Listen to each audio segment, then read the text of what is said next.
valeur de la réunion. Pourquoi la réunion a de la valeur? Parce que les frères de Montpellier ne s'occupent pas du tout.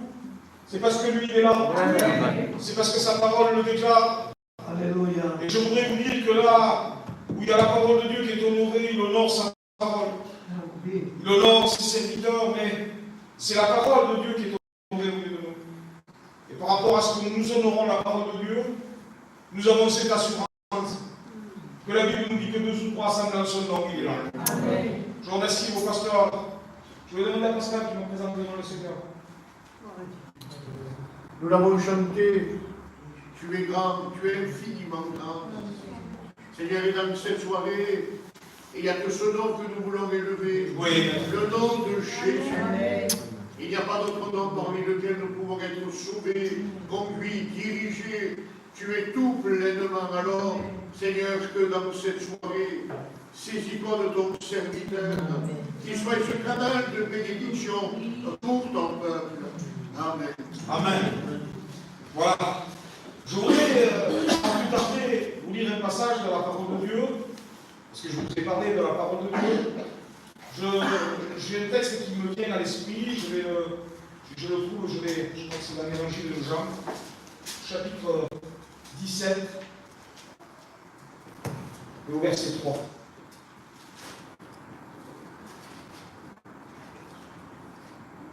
Voilà, c'est ça. Il nous est dit, or la vie éternelle, c'est qu'ils te connaissent, toi, le seul vrai Dieu, et celui que tu as envoyé, Jésus-Christ. Béni soit le nom du Seigneur. Or la vie éternelle. Vous savez, quand on lit ces versets de la parole de Dieu, c'est un verset qui a heurté mon cœur depuis quelques jours et il nous est parlé de connaître le Seigneur. Et je parle à l'église de Dieu ce soir. S'il y a des amis au milieu de nous, écoutez, je crois qu'il y aura un mot pour vous aussi. Et ce qui est important, c'est que nous soyons là à l'écoute de la parole de Dieu, parce que la parole de Dieu, elle est efficace, elle est permanente. La parole de Dieu, elle se suffit elle-même, il n'y a pas besoin de la commenter dans tous les détails. Il suffirait de lire la Bible ce soir, et fait que l'onction descende au milieu de nous, et que cette onction agisse permanemment dans nos corps, et qui convainc les corps de la réalité de ce que nous vivons réellement avec lui, du degré que nous avons de connaissance avec lui. Et ce soir, je crois profondément dans ce que je suis convaincu, au travers de la prédication, qu'il y en aura pour tout le monde. Et ce qui est important au milieu de nous, c'est bien qu'on se connaisse, c'est bien qu'on se salue. Ça fait partie de la fraternité, ça fait partie de l'hospitalité. Mais c'est mieux que, de toute façon, si on a une relation avec lui, après on a la relation ici. Si on connaît lui, on connaît nos frères. Et puis, dans cette soirée, quand ce verset, il était là, et jusqu'à ce que je vienne ici, j'étais en lutte pour le lire. Et puis j'ai dit, je vais le lire. Parce qu'il y a un autre verset de la parole de Dieu qui dit, venez à moi, vous tous qui êtes fatigués, qui êtes chargés. Il dit, je vous donnerai du repos. Dans le livre de Matthieu, chapitre 11, verset 28. Et puis, pour venir à quelqu'un, il faut connaître l'adresse, il faut connaître une référence sur lui, pour savoir qui il est. Parce que le Seigneur véhiculait, la Bible nous dit qu'il parcourait les villes et les villages, guérissant toute maladie, toute infirmité. Le Seigneur ne tenait pas en place, mais il parcourait toute la terre, il parcourait les contrées, il parcourait les villes, il parcourait les villages. Et bien lui, il dit, venez à moi, vous tous qui êtes fatigués et qui êtes chargés.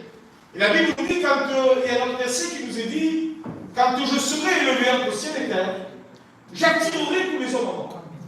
Alors il ne nous parlait pas de venir après lui, d'après les miracles, après les guérisons, mais après la croix, après le sacrifice de Golgotha.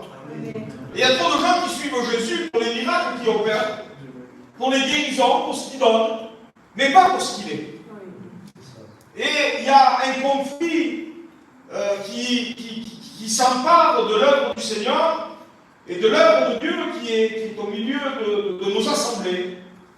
Que les gens aiment le Jésus qui donne, mais ils n'aiment pas le Dieu de la Bible, le Dieu du renoncement, le Dieu du sacrifice de Golgotha. Et ça devient récurrent dans nos assemblées où il y a un évangile qui a été prêché, où Dieu est bon, Dieu est amour, Dieu est miséricorde, et on ne peut pas le retirer des Écritures, ces versets. Mais je voudrais dire que Dieu est justice, Amen. Dieu est vérité. Amen.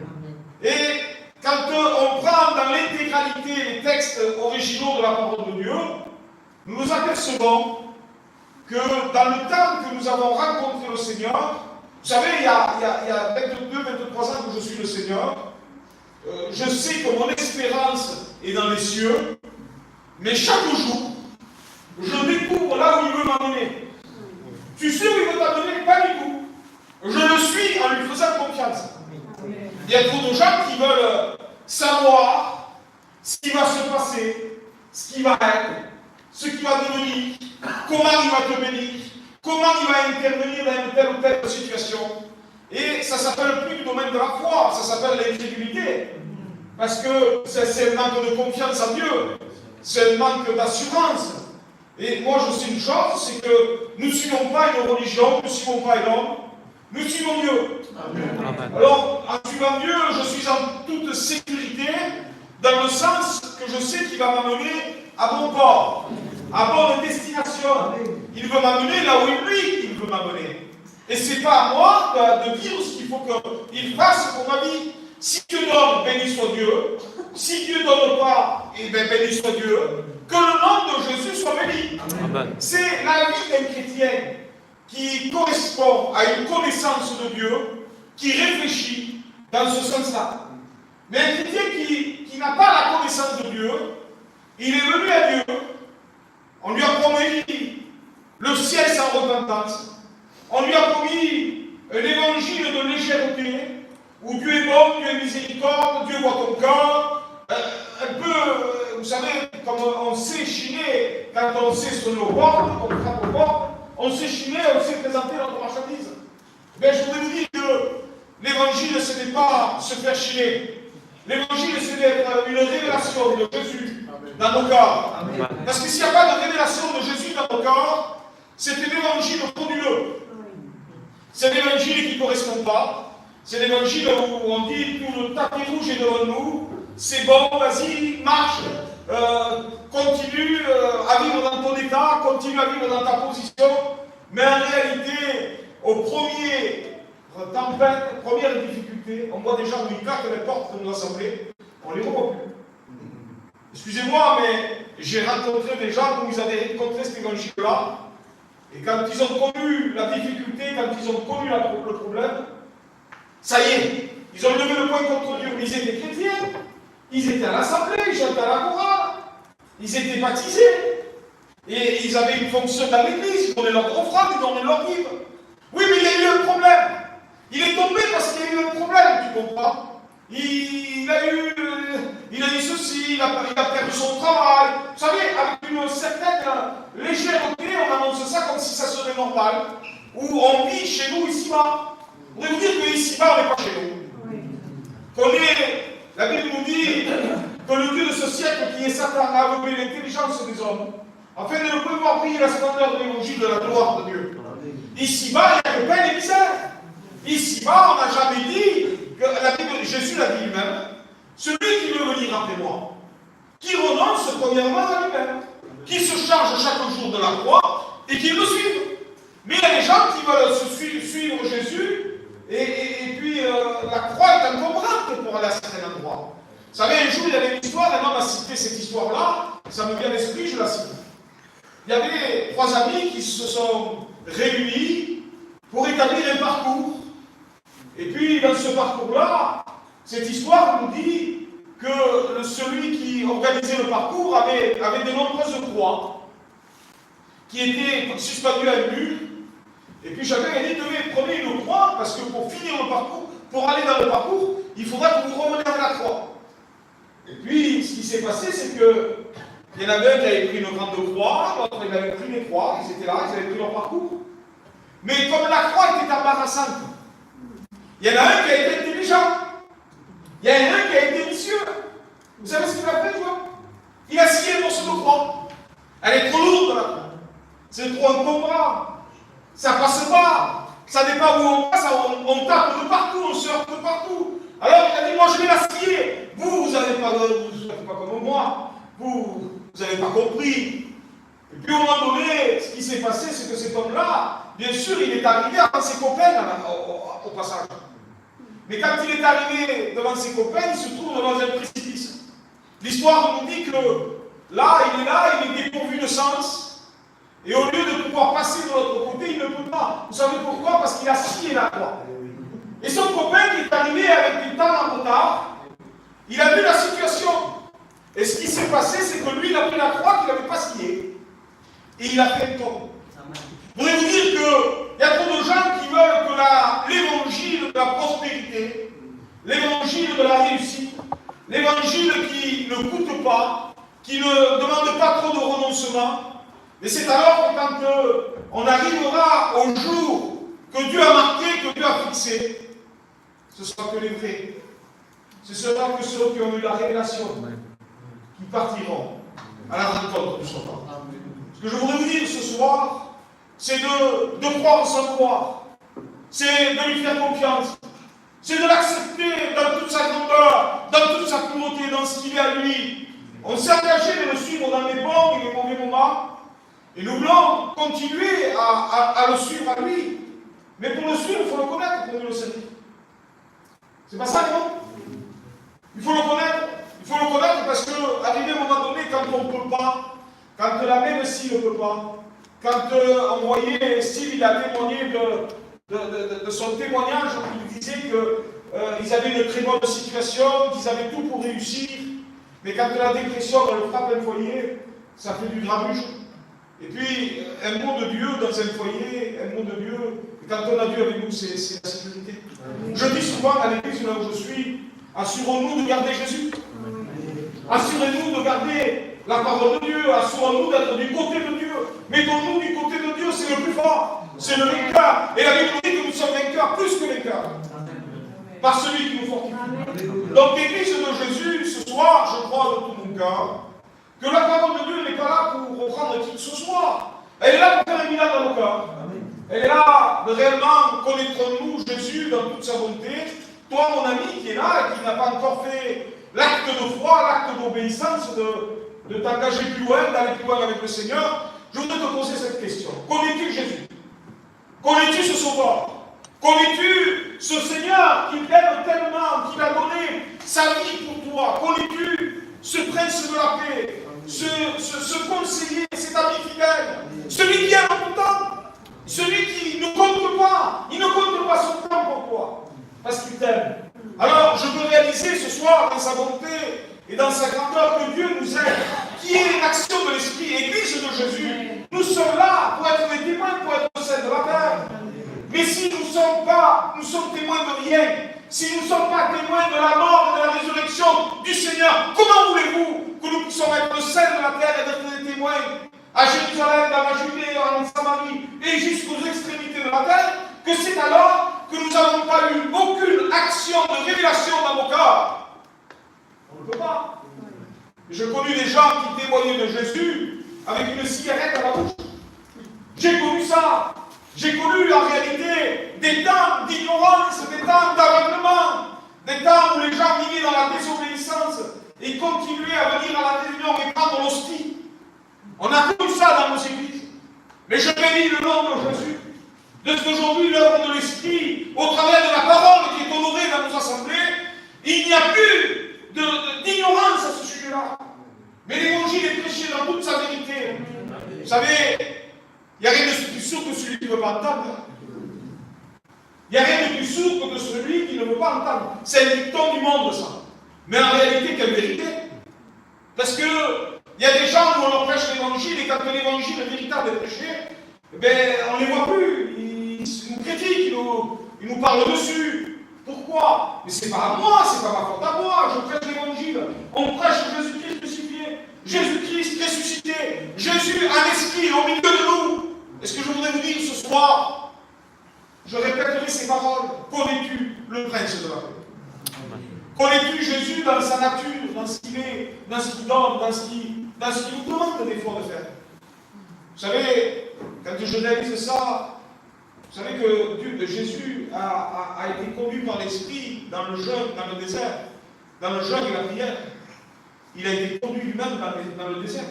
Et puis, la Bible nous parle d'être conduit par le Saint-Esprit. Et ce soir, nous voulons honorer la divinité de Dieu. Nous voulons honorer le Père, nous voulons honorer l'Esprit, nous voulons honorer Jésus. Parce qu'en réalité, nous ne voulons pas mettre l'un ou l'autre au-dessus de quoi que ce soit. Mais la Bible nous dit qu'ils sont un. Un dans la parole, un dans l'unité, un dans la vision.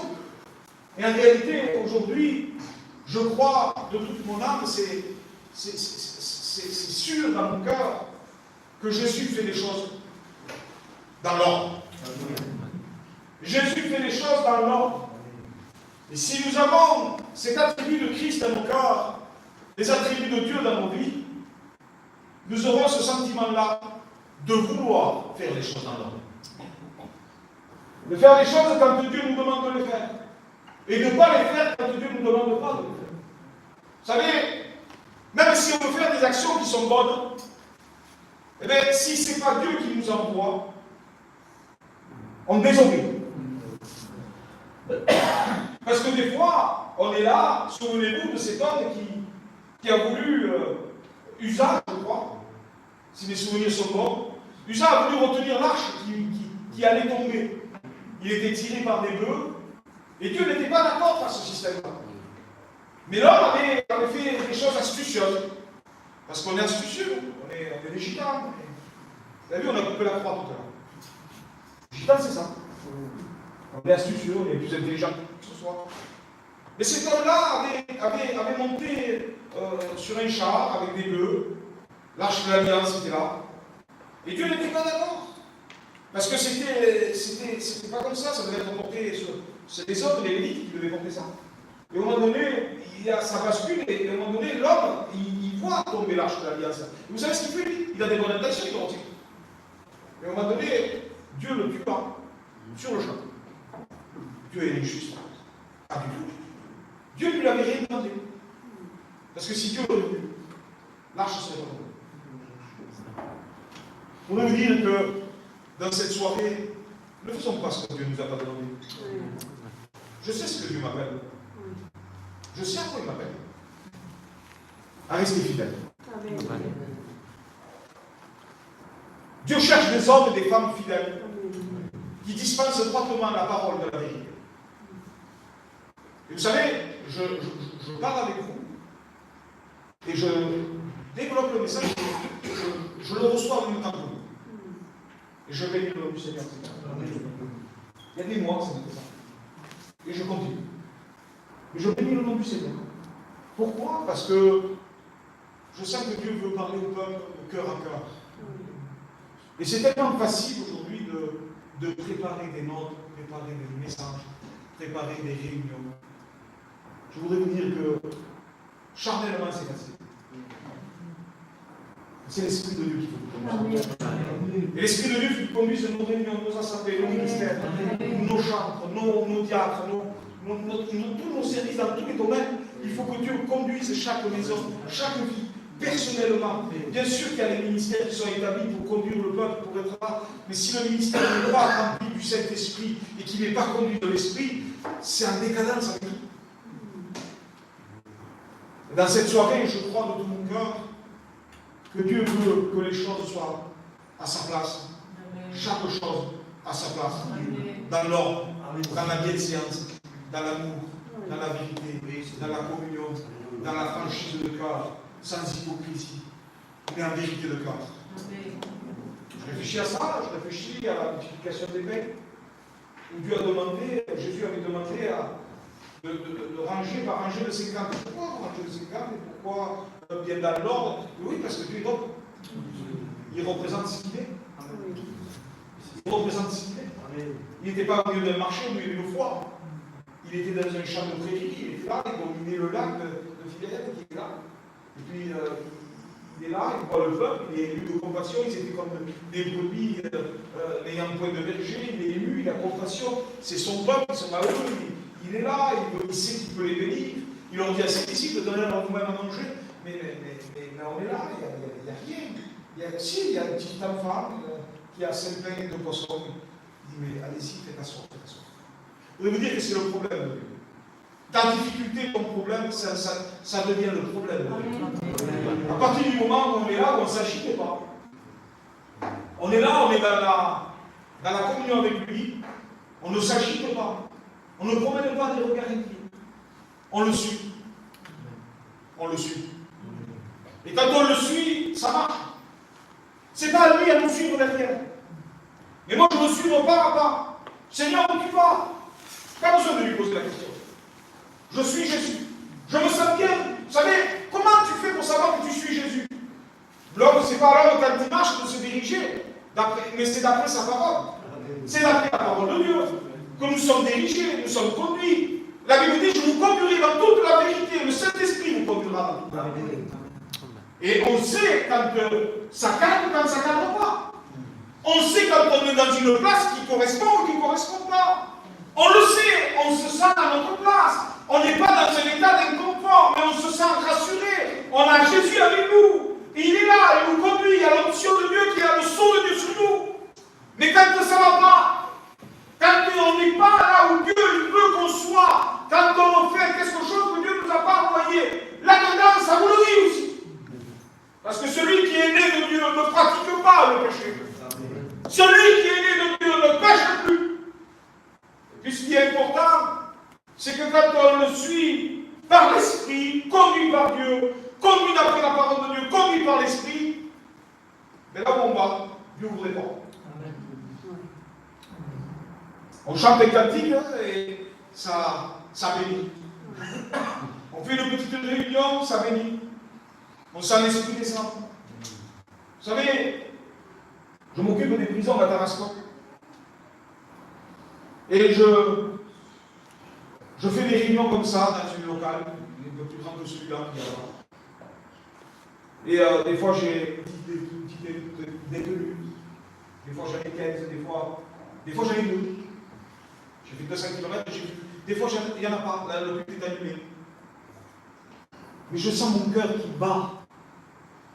Je sens que c'est là que Dieu me met. Je sens que ça apporte du bien, ça apporte du réconfort, ça apporte...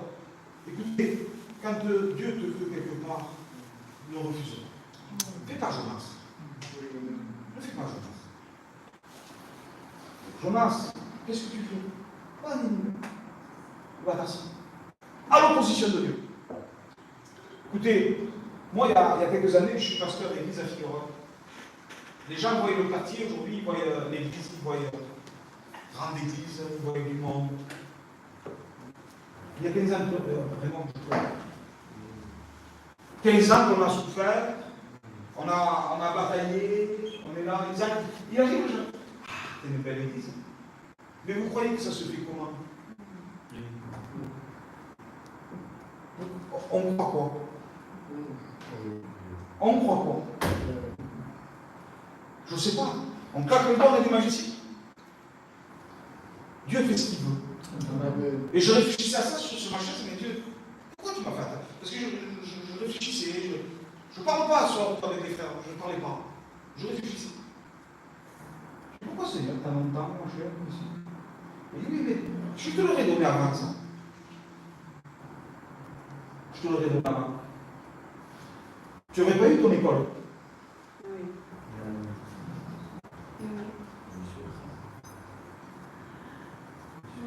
Ton école te permet de t'écraser. Ton école te permet de rester dans l'humilité. Ton école, moi je te l'ai donné au jour convenable. Mais pas avant. Alors on suit le Seigneur. Et je dis, Seigneur, je te suis. Où tu veux que j'aille? Je te suis. Conduis-moi. Emploie-moi. Je veux me déployer ma force. Je veux déployer mon travail. Je veux déployer mon zèle pour le service du Seigneur Jésus-Christ, qui est mort mais qui est ressuscité et qui donne des valeurs, des richesses que le monde ne peut pas donner. Le monde est pauvre. Amen. Il n'y a plus de valeur. Il n'y a plus de moralité. Il n'y a plus de joie. Vous savez, on m'a envoyé des vidéos de mariage là-bas. mariage là-bas et on voyait des vieux avec des cannes. On voyait des rangs avec des petites filles qui dansaient. Et les vieux tout autour, assis. Et après, on a envoyé des nouveaux mariages. Des bouts, des toxicomanes, des chichas, des dieux là-bas. Mais oui, c'est ça la moralité aujourd'hui. La moralité de la nouvelle génération qui se lève. Vous voulez vous dire que le diable est en train de lever une génération de combattants et de guerriers pour l'œuvre des terrains. L'Église a besoin de se tenir dans le Dieu véritable, dans le Dieu saint, dans le Dieu glorieux, dans le Dieu de sainteté et le Dieu tout-puissant.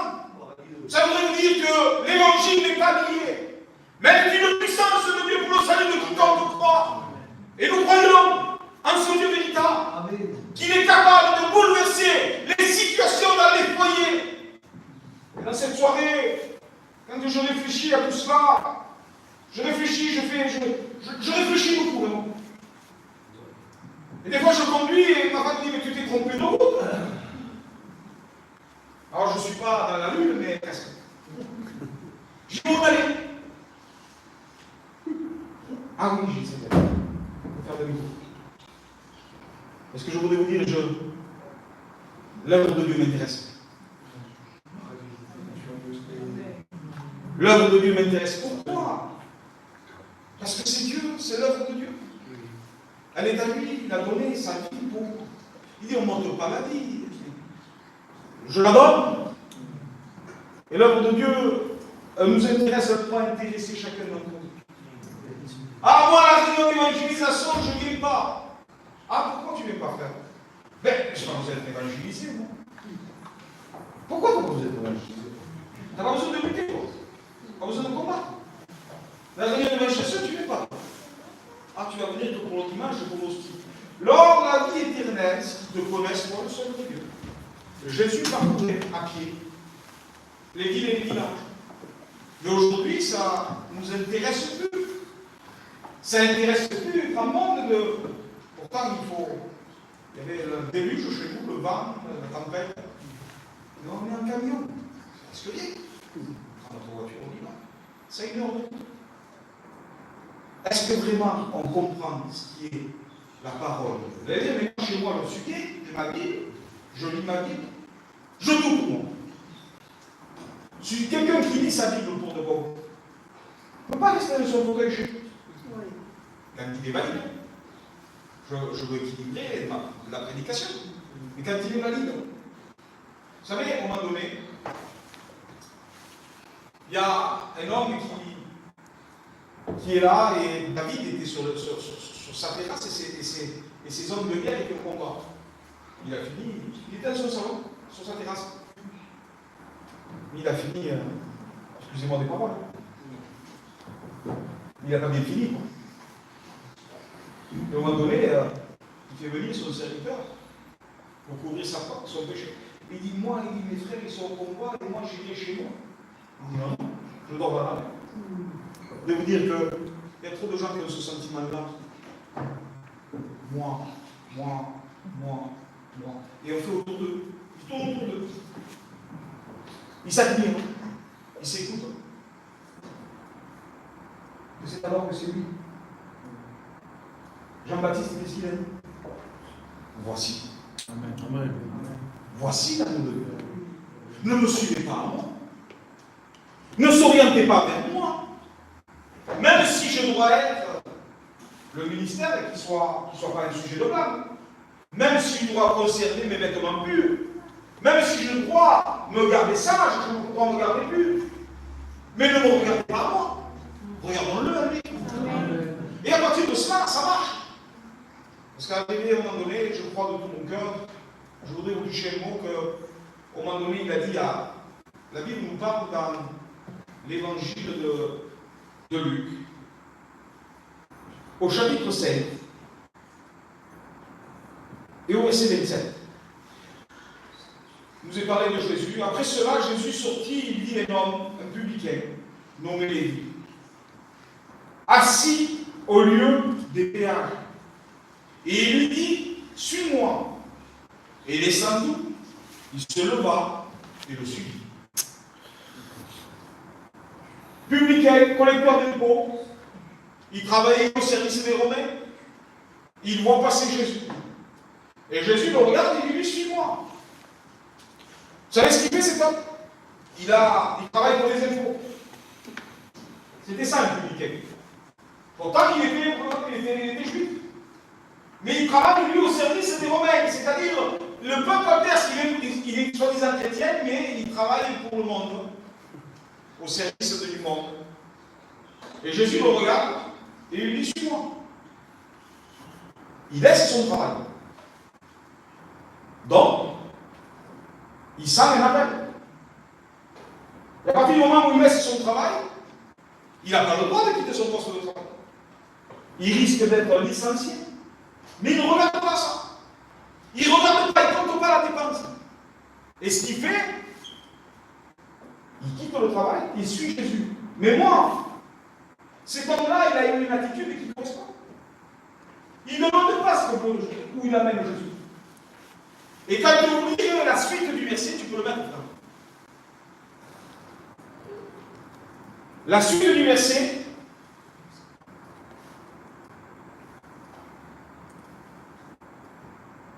maintenant,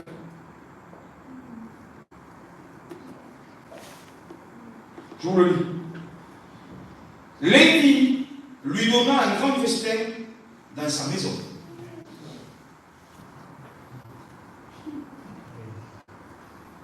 Je ne sais pas, mais il suit Jésus.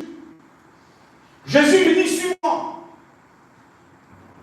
Il rentre Jésus là, et il me dit à moi, ou à un frère au milieu de nous, suis-moi. Moi, ma première réflexion, il va aller prier pour un malade. Il y a quelqu'un qui est décédé, il va ressusciter le mort. Ça me plaît. Je suis animé d'un zèle. Parce que je me dis, je vais aller et je vais voir du spectacle. Jésus, c'est pas ce qu'il fait. Jésus le prend, il le ramène dans son terrain. Il le ramène dans son territoire. C'est-à-dire que là, avec Jésus, il y a Jésus qui marche devant et Lévi le suit derrière. Mais à un moment donné, quand Lévi le suit derrière, il s'aperçoit qu'il passe devant son voisin. On peut imaginer ça, il rentre chez lui. Il dit, où il m'amène là? Je le connais là, c'est mon boulanger, c'est mon coiffeur, c'est mon épicier. Oui, mais si ça cadre pas, j'ai dit non. Si ça cadre pas, tu ne te parles pas avec le boulanger, c'est ton voisin. Tu ne te parles pas avec l'épicier, avec ton coiffeur. Tu vois, il s'est disputé avec tout le monde ou pas? Mais là, il y a Jésus. Et Jésus le ramène, parce que repentance, ça veut dire faire demi-tour. Et à un moment donné, Jésus veut frapper le mal à la racine. Jésus vient dans le foyer, là où personne ne croit. Et quand Jésus vient dans le foyer, là où personne ne croit, il appelle, lui, il avait une appel au ministère. Il est devenu disciple du Seigneur, apôtre. Il est devenu Matthieu, il a écrit le Nouveau un livre du livre du Testament. Alors il fallait que ça cadre. Et c'est comme s'il dirait, je viens chez toi et je veux voir ta maison. Je veux voir ta compagne. On suit Jésus, mais ce n'est pas nous qu'on l'amène au milieu, c'est lui qui nous amène voir ce qui se passe. La Bible nous dit que, étant rentré chez lui, Lévi lui fit un grand festin. La Bible nous dit qu'il y a un grand nombre de publicains autour de la table qui sont là. Je voudrais vous dire que là, on ne peut rien lui cacher au Seigneur. Tout est à lui à découvert. Quand on fait et quand on laisse la liberté à Jésus de rentrer chez nous, des fois, il appuiera là où ça fait mal. Mais il faut le laisser faire. Il ne faut pas manquer cette situation où Dieu veut réparer les cœurs, où Dieu veut arranger certaines choses de chez nous, il faut lui laisser faire un pied. Ne touche pas à ce que Dieu veut faire. Je me laisse conduire des fois.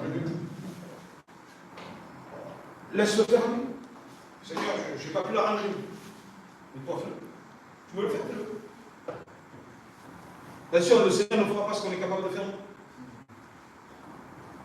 Je laisse faire Dieu. Ah, et puis Dieu. Si Dieu te le demande, fais-le. Si Dieu te demande de le réparer, fais-le.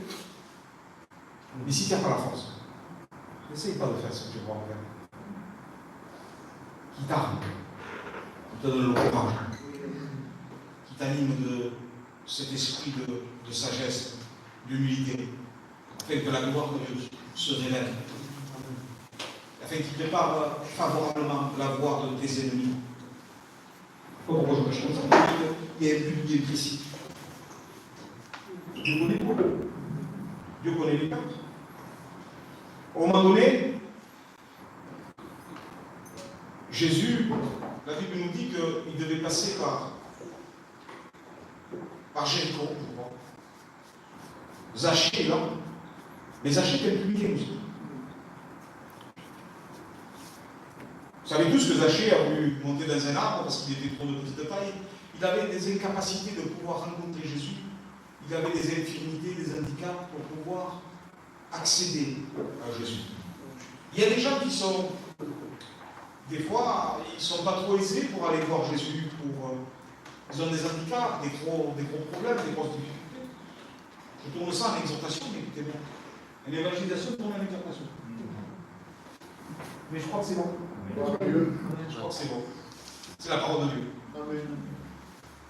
Et ce qu'il y a de merveilleux, c'est que cet homme-là est réaliste. Il est réaliste. Je n'ai pas le courage, je n'ai pas la force, j'y arrive pas, mais je vais mettre mes efforts. Il y a des gens qui ne veulent jamais faire des efforts. Jamais ils veulent faire des efforts. On leur demande, des fois, on voudrait les comprendre, mais tu te dis, mais il n'y a pas la vie. Quand tu reprends des gens, tu dis, je reprends là, ce moment-là, ça casse. Il n'y a pas la vie. Ça grince. Manque d'huile, manque d'option.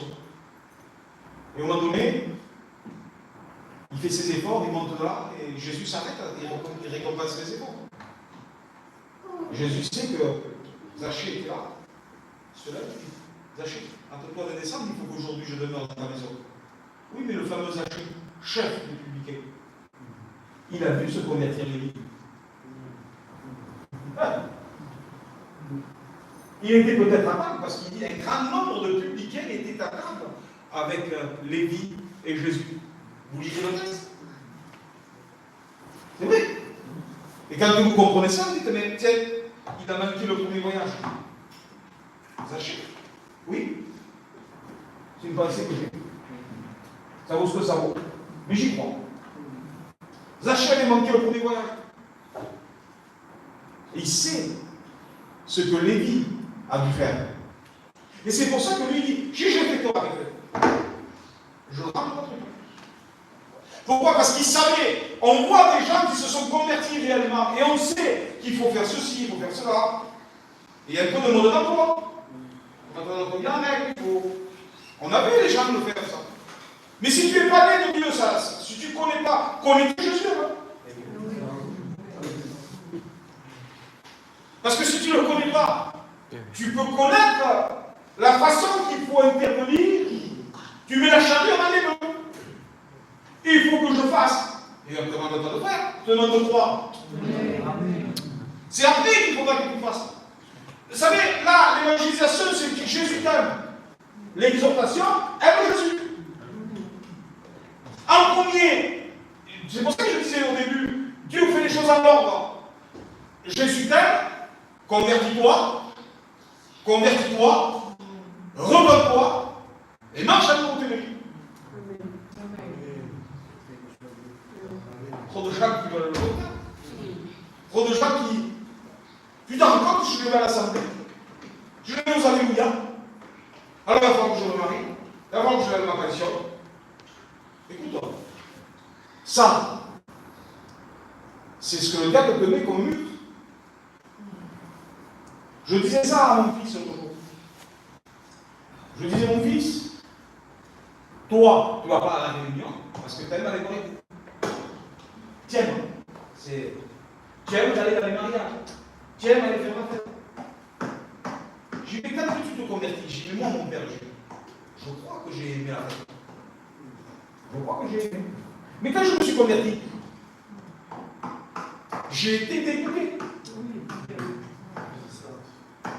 J'ai été dégoûté de la fête. Ne te fais pas de soucis, le diable te dit tu ne pourras plus, touche pas, dis pas, fais pas ça, fais pas ceci, fais pas cela. Ça c'est le diable, il te m'énerve. Crois seulement. Que faut-il faire pour avoir la vie éternelle? Crois seulement. Et comment la Bible dit, non, crois seulement. Et à partir du moment où tu crois, tu verras la gloire de Dieu. Mais tu ne peux pas voir la gloire de Dieu si tu ne crois pas. Tu ne peux pas mettre, écoute, je voudrais, mais j'aime bien ça. Non, lâche prise. Croire à Jésus. Laisse faire à lui. À partir du moment donné, Zachée avait compris que Lévi s'était converti et qu'il fallait que, certainement, que Lévi était de randonnée 4 fois plus, je ne sais pas. Il a dit, attends. Parce que Jésus dit, il faut qu'aujourd'hui je demeure dans ta maison. Aïe, aïe, il va venir chez moi. Il va venir chez moi. Et voilà comment on fait. Il est chez moi, Jésus. Ah oui. Ah, faut cacher ça, faut cacher ça, faut cacher ça. Non, cache rien. Jésus l'a vu.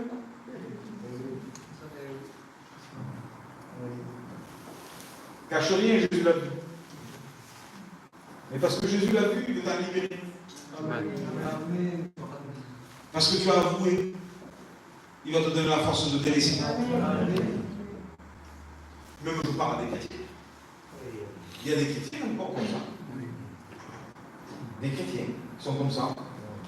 Mais dans la grâce de Dieu, je crois que la grâce de Dieu, c'est source de salut pour tous les hommes. Et que Dieu, il met la main comme ça en avant pour les orgueilleux, mais il fait grâce aux hommes. Écoute, ce soir, moi je te dis ces paroles. À un moment donné, quand Zachée lui parle comme ça, Jésus voit une action certainement de repentance, ici, ça y est, il est à moi. Et Jésus lui dit, écoute-moi, le salut. Parce que Zachée pouvait rentrer, Jésus pouvait rentrer dans les maisons. Il pouvait repartir tel qu'il était venu. Jésus pouvait rentrer dans certaines maisons, mais parce qu'on ne l'avait pas reçu, il dit, vous voyez, cette femme-là, il dit, une femme qui pleurait, elle essuyait les larmes avec ses cheveux, elle essuyait les pieds de Jésus. Il dit, vous voyez cette femme-là, il dit. Elle a fait de tout son nécessaire, tout ce qu'elle avait. Elle a tout fait. Il dit, vous, il dit, quand je suis rentré, vous m'avez pas donné merde. Vous voyez, ça existe. Ça existe, ça. C'est pas important. Mais Jésus a dit, écoute, Zachée, aujourd'hui, le salut est rentré dans ta maison. Zachée est rentré, peut-être, je dis bien, il avait manqué le premier voyage, mais pas le deuxième. Combien de temps que tu viens mon Dieu? Combien de temps que tu connais la parole de Dieu? Écoute, tu es baptisé dans nombreuses années. Aujourd'hui, quand vous voyez certaines personnes, il y a 30 ans, chez un ancien, j'ai dit un jour à un serviteur de Dieu, ça en fait 3 ans.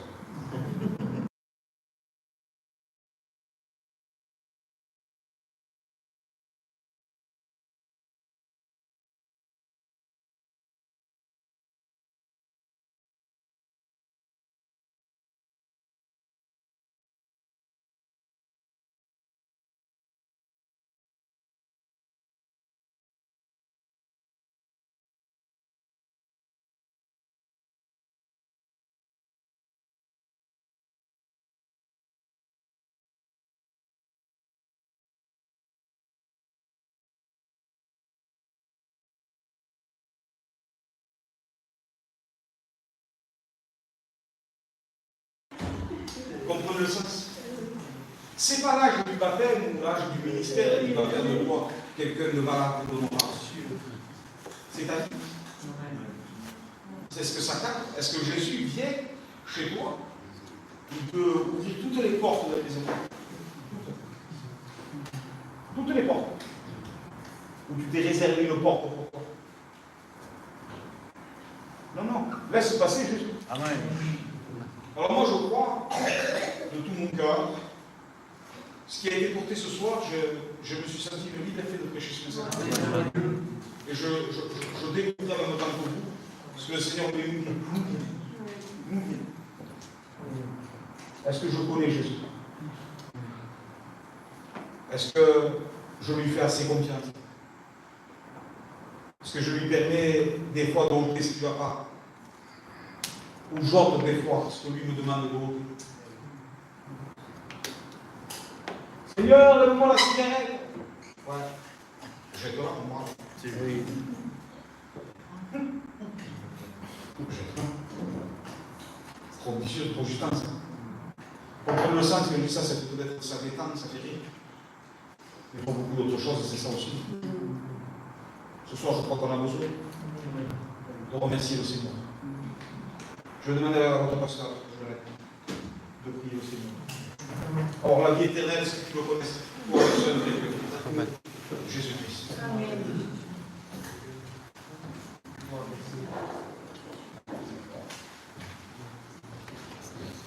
Nous te remercions pour ta parole. Seigneur, parce qu'elle est une lampe à mes pieds et une lumière sur mon sentier. Seigneur, tu es venu pour éclairer le monde. Mais Seigneur, ce que tu veux au-delà de tout, c'est que ta parole, c'est que la vérité soit au fond du cœur.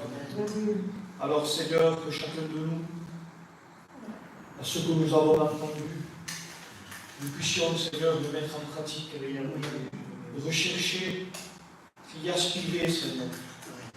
Parce que tu veux des cœurs vrais, des cœurs honnêtes. Nous sommes ce que nous sommes. Oui. Mais Seigneur, c'est pas parce que j'y arrive pas que je veux tordre le sens des Écritures.